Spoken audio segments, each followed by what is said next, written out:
नमस्कार, मैं नरेंद्र देवराड़ी हूँ।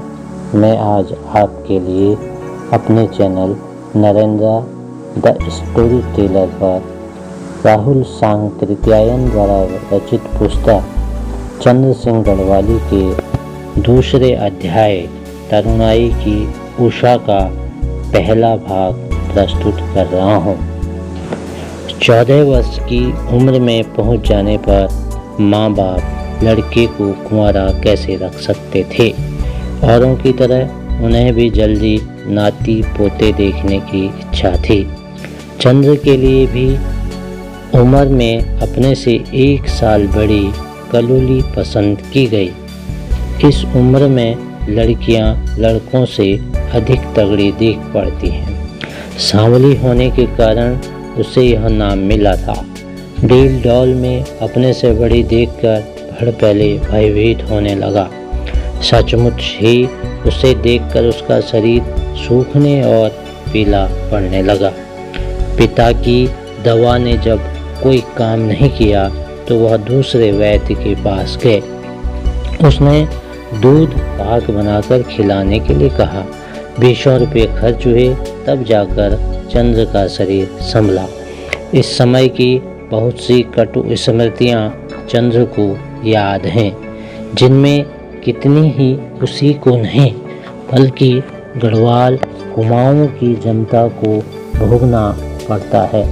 कुमाऊं में उस समय 3 और अब 4 जिले थे: अल्मोड़ा, नैनीताल, गढ़वाल और टिहरी।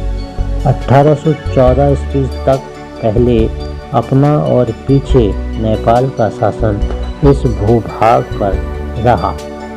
1814 ईस्वी में अंग्रेजों ने इसे हाथ में लिया और लोगों की हालत को बेहतर बनाने की कोशिश नहीं की।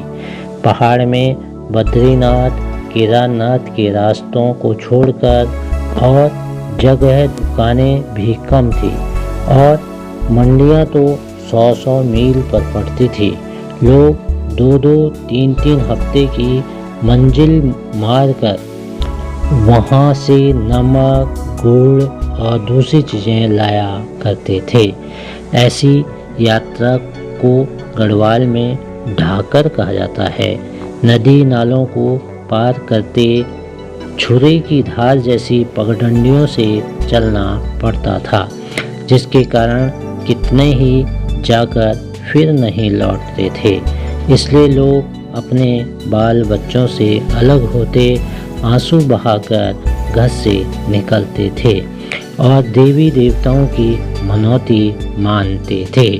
साधारण जनता का जीवन बहुत कष्टमय था। अंग्रेजों ने शासन की बागडोर संभाली पर पुरानी दुस्सह प्रथाओं को जारी रखा।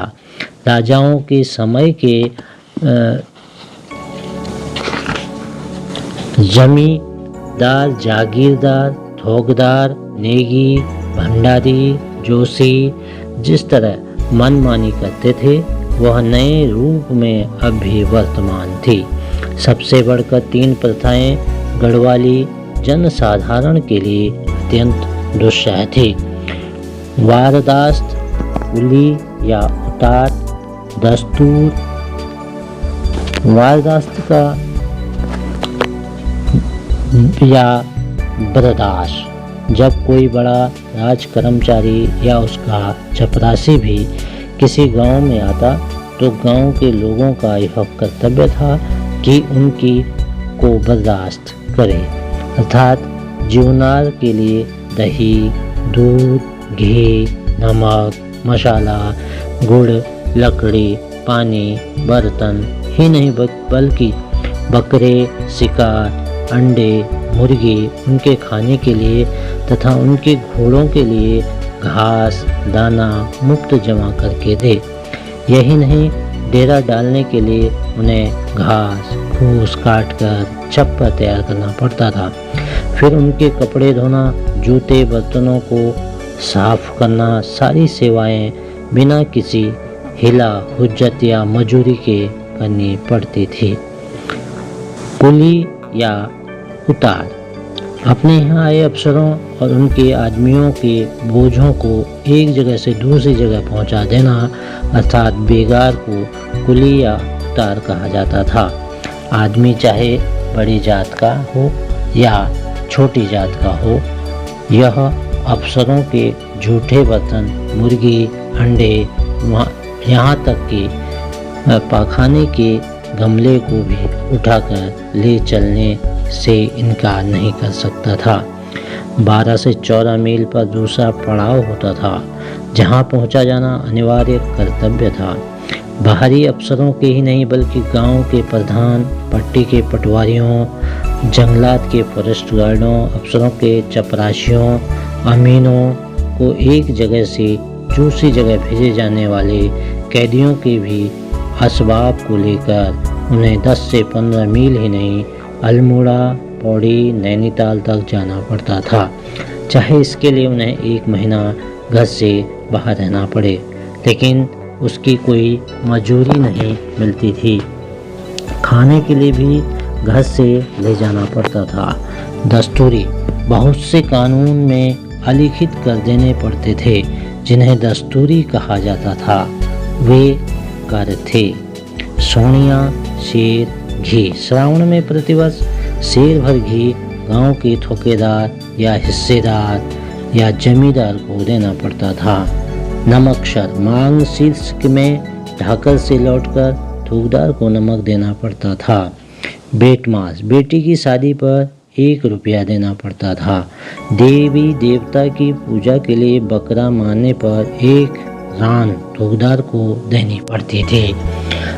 साग, तरकारी आदि हर एक नई चीज में से मालिक को कुछ न कुछ देना होता था। दूध मुफ्त में देना होता था। टीका, पीड़ा, हर एक त्योहार और श्राद्ध के समय मालिक को कुछ देना होता था। बेगार, मालिक की खेती या घर बनाते समय मुफ्त जाकर काम करना पड़ता था। घोड़ा आना, सयाना या ठेकेदार के नया घोड़ा खरीदने पर 1 आना प्रति रुपया मालगुजारी देना पड़ता था। मुंडन, मालिक के मरने पर हर एक पुरुष को सिर मुंडाना पड़ता था। इस भाग में इतना ही। यदि आप मेरे चैनल पर नए हैं तो कृपया मेरे चैनल को सब्सक्राइब कीजिए और अगली वीडियो के लिए बेल आइकॉन को ऑल पर क्लिक कीजिए। धन्यवाद।